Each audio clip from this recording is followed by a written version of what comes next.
All right, welcome back to LearnWire. In this video, we're going to be talking about how to start a blog. This will be a step-by-step for beginners. So if you are already kind of blogging for a while, maybe you have multiple sites, this video might not be for you. But for those that are kind of just getting started or haven't quite pulled the trigger on their website, maybe you've bought your domain name, but you don't know how to hook it up, or you don't know what niche to go into. You don't know how to do keyword research. This is going to steer you in the right direction and hopefully answer some of those questions. So let's jump in. So the first thing that you're going to need to do is do some niche selection. I'm going to write over some of the notes that I have here that in my, my experience, are the most important things to know. So there's obviously many different ways that you can go about doing niche selection, right? You can actually pay people to go out and do niche research for you. You can do it yourself. You can use free tools. You can go to Google. You can actually whiteboard or just get a piece of paper out and go old school and start writing down some of your interests, whether that's sports, hobbies, anything like related to profession, something like that. And you can kind of merge all those different strategies together and then bring it online to a tool to see if maybe that's, valid, or you can evaluate the niche that you've come up with to see if it is going to be a profitable niche and things like that, right? So, if this is your first time blogging and building a website, then I strongly recommend creating it in a niche that you are familiar with, as well as something that you are excited and interested in. Okay. So for example, if you've never played sports in your life, maybe you're really into music, just all kinds of other different things you're really, really good at, but you were never really an athlete, right? And you're not really interested in basketball, football, soccer, tennis, golf, then, maybe the data shows that creating a site in something like handball or pickleball, right? Something pretty not like a mainstream sport, but still going to have a lot of people, millions of people that are interested in it. Maybe the data shows that that's a good niche to select. But if you're not interested in it, or you haven't played it or anything like that, then it's really not a good idea to go into that niche unless you're 100% going to outsource everything with your site. And that's an option as well. If you're going to outsource all the content, everything, then it's probably less important. But if you're going to be involved with the blogging and writing content and all that kind of good stuff, then you want to make sure that it's something that you're interested in. And even if you're not extremely knowledgeable about it, that you want to go down that road of learning about it and becoming an expert on the subject. So again, if you're not interested in nursing, don't start a niche website about how to become a nurse or something like that, right? Because you're going to get burnt out really fast, and you're probably not going to continue on the path when the going gets tough, right? On month 8 and 9, and you're not getting any traffic to your website, and you've done 100 or 200 blog posts, and it's going to feel even more heavy. And you're going to want to throw in the towel early. So again, that's a really important thing that I want to drive home, that you want to make sure that it's something that you're interested in, especially if this is your first rodeo. Okay. So this is definitely on the beginner's side. I strongly recommend going into something that you like, that you're interested in, and if you have knowledge of that subject, or even extensive knowledge, or more than the average person, then you're already going to be a leg up on it. Okay. So the niche needs to have search volume and keywords with low competition. I'm going to show a little bit of that in this tutorial, keyword research and things like that. You want to, I wouldn't really recommend going in and trying to do something that's extremely competitive for your first site. That might not be the best idea. And learn from me, because I've made those mistakes. I have a blog in the weight loss niche. I have one in the finance, make money online niche, and they're extremely competitive, really hard to gain traction with. So if you can find some other type niches that are just not as competitive, but then still show hundreds of thousands of searches per month for the broad keyword, then you're probably going to be okay. But you also need to look at it further and look at like, okay, well, it's getting 300,000 visits per month. That's great. But is it monetizable, right? Are there people running ads, or are there products in the niche to be sold? Those are important things as well. We're going to go look at tools I use for niche selection. Okay, so RankIQ, and I will leave a link to RankIQ below. I've had this tool for about a year now. Basically, this does all the niche and keyword research for you. It's a perfect tool for newbies, and I'm not the only one that agrees with that. If you go to Capterra or you go to G2 and you go to SEO tools, they're ranked number 1 or number 2. Most of the time, they're ranked above SEMrush. They're ranked above Ahrefs. They're ranked above all the SE ranking. They're ranked above all the big giant tools. Because of the simplicity of the tool and what it can do for you, especially for a new blogger. So I'll show you a little bit of that in a minute. Any major keyword tools like Ahrefs, SEMrush, or Ubersuggest I really like. Those are great tools as well. You don't have to have RankIQ if you don't want to. That is a paid tool. It's actually a paid monthly tool. I know a lot of you don't like paid monthly tools, but nonetheless, some of the best tools are monthly paid, and it makes sense. In order to continue being the best tool on the market, you do have to charge for your services, right? And for to continue the software to grow and to pay for the server and bandwidth, all that good stuff that goes into running a successful SaaS business, right? So for me personally, I understand when tools, have to charge monthly for something. So I'm going to also recommend that you can use tools like Seodity or WriterZen, but there's a caveat to that. Okay. So what I'm saying with this is but they are so new to the market that I wouldn't trust them on my for the next 13 months of your hard work on a tool that is not backed by millions of dollars in funding. So what do I mean by that? These tools are great. You can use them if you have experience and you're able to kind of see that, like, okay, yeah, these keywords do look good. Maybe do some testing with some of the giant tools and then test these other tools out, which I'm going to do more videos like that so I can kind of see where these stand and how accurate they are in comparison with some of these tools up here. Okay. If this is your first go around, right? Because this right here, I made this video step by step for beginners. Okay. So I'm assuming that you're a beginner. I would probably not use a tool that you got off AppSumo for your first niche website to find all the keywords and stuff and to do niche validation, because these tools, they're definitely not going to be as good or accurate as the big heavy hitters. And even RankIQ, I'm going to show you that tool in a minute, but this is from a guy that's getting over 2 million visitors to his 3 websites per month. He knows what he's talking about, and he's been doing this for over a decade. So, and he actually pulls data from these tools over here, I believe Ahrefs, to get all the millions of keywords, and then they actually vet them even further before they make them into their database here, right? So they're doing a ton of work for you on to save your time and then kind of help you to make a better educated guess on keywords and niche selection. So that's what I really like about that tool. But like I said, if I was going to do, if you're going to go and put your nose to the grind, you're going to work really hard over the next 13 months on your blog site. And you probably want to go with one of the best tools on the market, which I would recommend any of these 4 tools right here to do your keyword research. And just for the initial, 100 or 200 articles and the niche selection, I wouldn't recommend going with anything other than probably those 4 tools right there. So I kind of hope that makes sense. I'm not cutting down these tools over here, but I'm just saying that they're not they're not at the same caliber level as these other tools.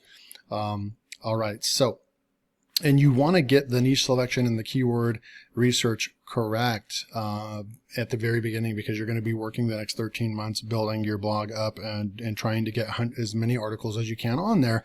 And you want to have good confidence that you did your niche and keyword research in the right tool, right? You don't want bad information, okay? So we're going to come through here, keyword research, hit on it. There are many ways to do keyword research, too many to teach or go over in this tutorial. I have some examples for you. Some of you probably have heard of these. There's the keyword golden ratio method. There's Tomb Rating, which is a brand new one from, I believe, niche website builders.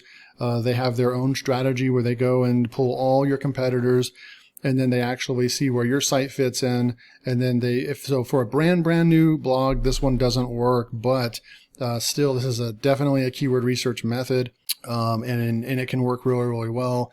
Keyword clustering method, long tail method, knowledge graph method, and the list keeps going. So there's so many different experts, SEO people, that have had very successful experiences with their specific strategies. A lot of them have coined their own strategies, and it works, right? So you could choose any of these methods and you probably would get success from them.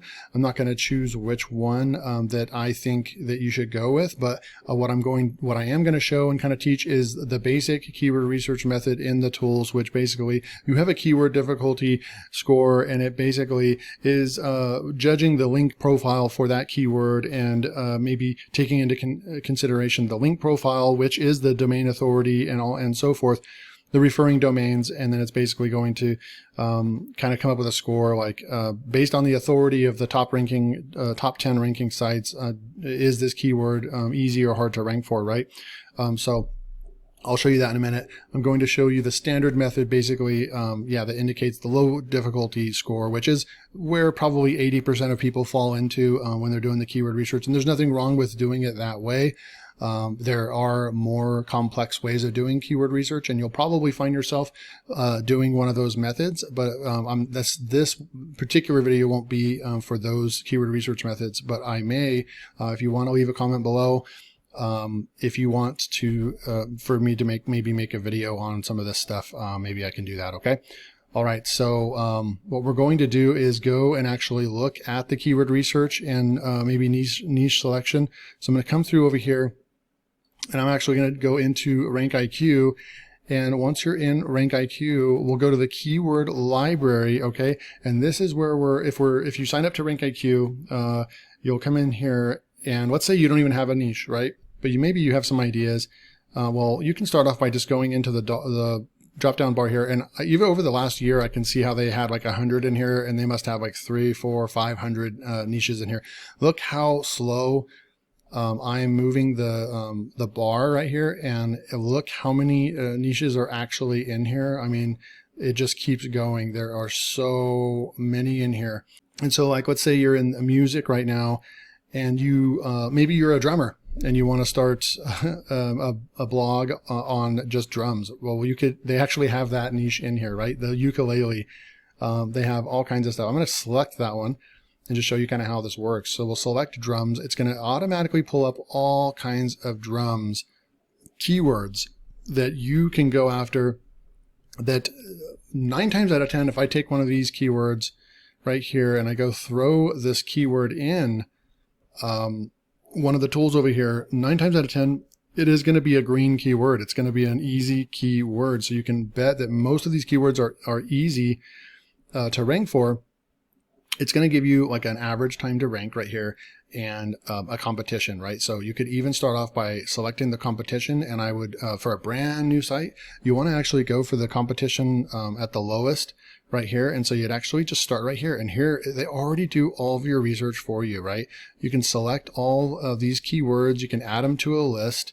And what I've done before, because I don't think that you can add all of them. Let's see, apply filters. I don't know if you can actually add them all, but you can either add them all, but that's kind of tough to do. And what I like to do is just grab this whole thing right here. I'll copy this and I'll go paste it into an Excel sheet and format it a little bit, spend 5 minutes cleaning it up, everything, and go through and do that for all these pages. Look, there's 8 pages right here. You've got hundreds of keywords right here that you can go and start building your niche website. And once you get all these in Excel, you can actually go in and start, I recommend spending a day. This is very important because you're going to map out all your keyword strategies for the next, year to write. And so you'll want to go through and kind of, you can actually cluster these. You could take this list and go and use a cluster tool as well.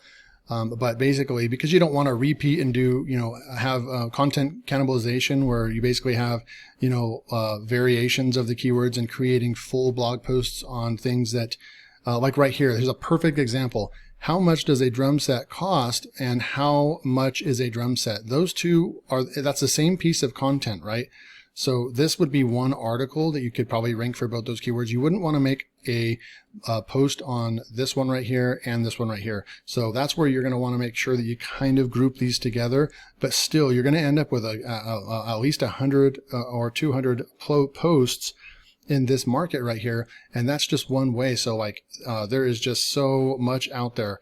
Board games, there's wedding stuff, there's yachts, recycle. You could build a recycling website right here.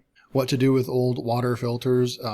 So this is definitely my top recommendation for, literally even picking this up for a month just to get you started for the first month and get all the keywords and pick one of the niches in here because they've already done the keyword research for you in all these niches. So this is my top recommendation for helping you choose your niche and get you started with keyword research. If this is not the route you're going to take and you already know, like, okay, I want to build a camping website, just for example, then you're going to go in and you're going to use tools like this, Ahrefs, and they start at $99 a month, and you could just get it.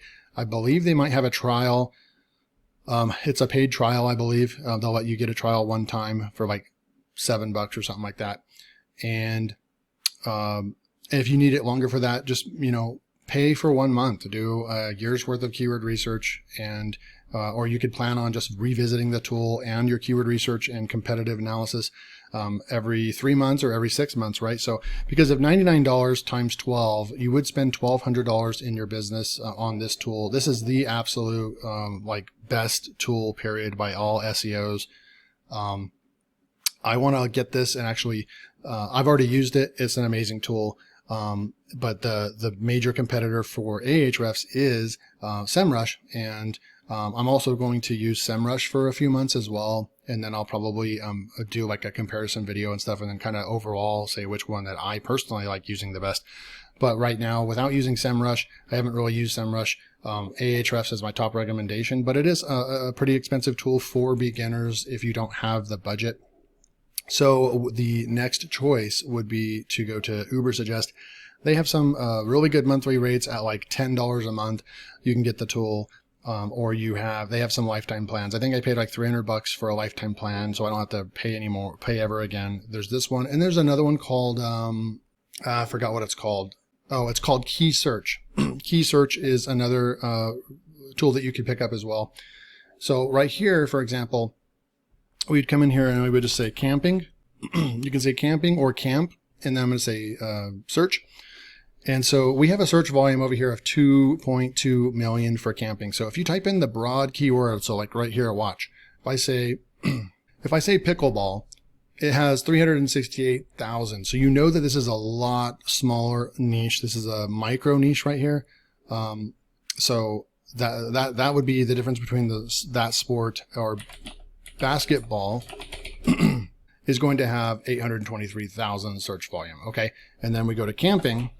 So this is a much bigger niche to get into. The SEO difficulty overall is 61 right there.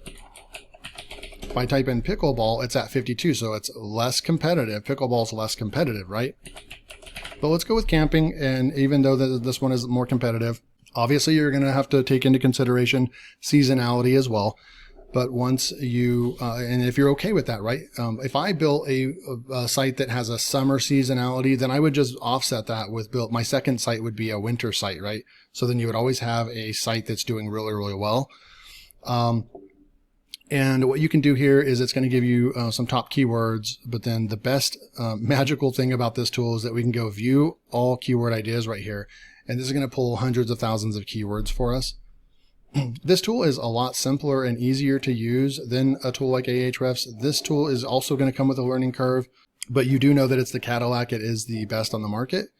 but Ubersuggest is really, really good. I probably would recommend this one overall because of the simplicity. There's not a whole lot of things to, they don't have a whole lot of options going on over here. The list over here is probably 3 or 4 times larger on Ahrefs. So then just some very simple keyword research. We know we want to go into camping, but you might want to get so specific with camping and maybe come up with a couple things that you can maybe specialize in. You wouldn't want to just start talking about everything. You could also, there's different strategies. You could put out 10 articles on about 4 or 5 different like major topics, and then see which ones start getting a little bit of traction. And then once that happens, you can actually really kind of make your site about that. That's a strategy that I've seen people do. But really, you want to come through here. There's 448 like suggestions, but really the magic comes in when you go to related. 822,000 keywords related to camping. Then you come over here and you go to easy, and you're looking at keyword difficulties that are going to be all in the green. Look at all these green over here, right? And if you want to even go over here, you can now select this and look at the least competitive. Once you click this button over here, now you're going to look at all this stuff that is in camping, and like camping at Lake Pleasant. We're going to do a drop down right here, and this is why this tool is so good, because we can look at the SERP results inside the tool and not have to go back to Google and look and do all that stuff. We can see some information about how many links they have and the domain authority. So, for example, this site right here has a DA of 19, and then a DA of 23. So kind of a rule of thumb for me is that if there's like 3 sites that are under 30, then I would go for it. So this one's 1, 2, 3. So there's room for a new site to come in here, and they have like 1 backlink right here, right? So there's enough low domain authority sites on this page to where you could probably make a really optimized post and rank for that keyword. So this is where you could come in here and gather a ton of keywords. Breakfast idea for camping right here. That's another good one. 6,600 search volume. And we'd come through here and we'd actually look at the domain authorities right here. So like right here, these we have 2 that are under 30 over here, but there isn't any other under 30. So in this case, I probably would skip that keyword. It's pretty competitive.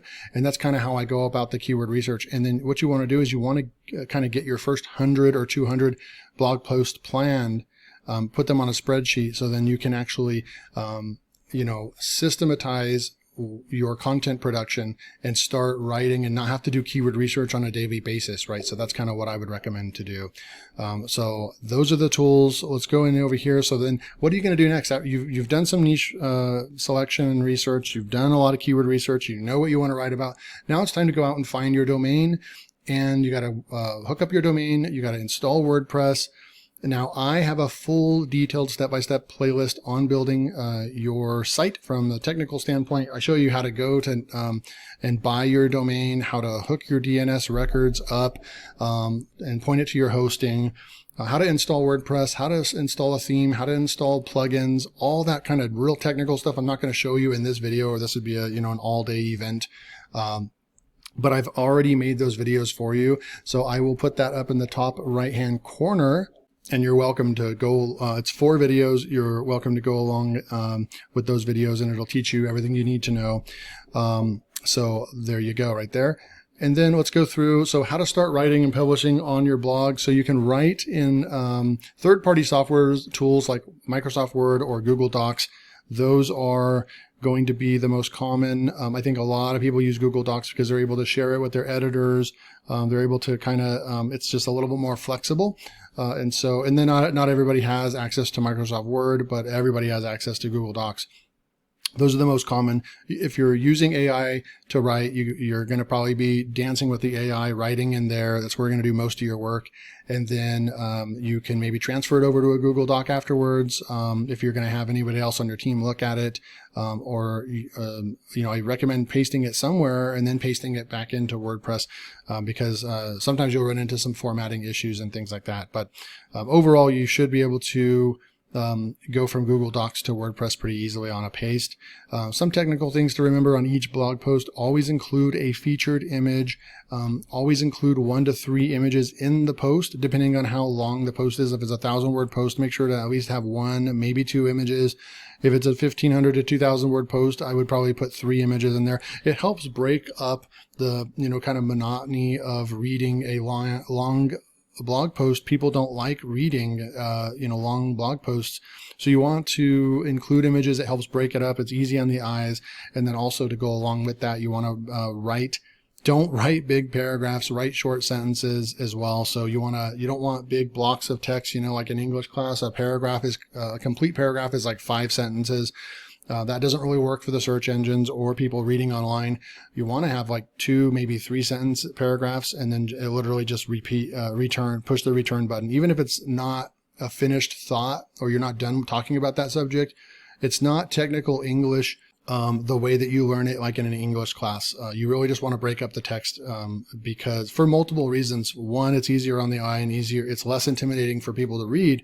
But then on the other hand too, when you start putting ads on your site, maybe with a Zoic or a Mediavine or AdThrive, they're gonna place more ads, and you're allowed to place more ads on your site the more paragraphs you have. So there's actually multiple advantages to writing short paragraphs, right? So answer the question in the first or second paragraph. Get to the point. This goes along with the Google helpful content update. They're looking for, get to the point, offer value, less fluff in your content. And plus you're going to have a chance to get the featured snippet as well when you answer the question directly and get to the point. So just some tips: edit, proofread your posts before publishing. You can use Grammarly, or you can hire someone to edit all your posts. So that's some on-page type stuff. And then finally, what are you going to do? You're going to rinse and repeat, right? So blogging is not fast. You need to remember that. Blogging is not fast. It's actually one of the slowest methods of making money online. So just remember that, right? There's so many other ways that I could teach you that you could actually make money probably within 24 hours if you really tried online. There's other ways that you can start making money and building up an online income. Blogging is not that method. It can feel lonely as well, and it can be intimidating. It can also be frustrating at times when you've worked your butt off and your site is not growing or getting more traffic. And it can be easy to start wanting to give up and throw in the towel. A lot of people don't make it in blogging because they give up too early. They give up in the first year after they've posted a bunch of content.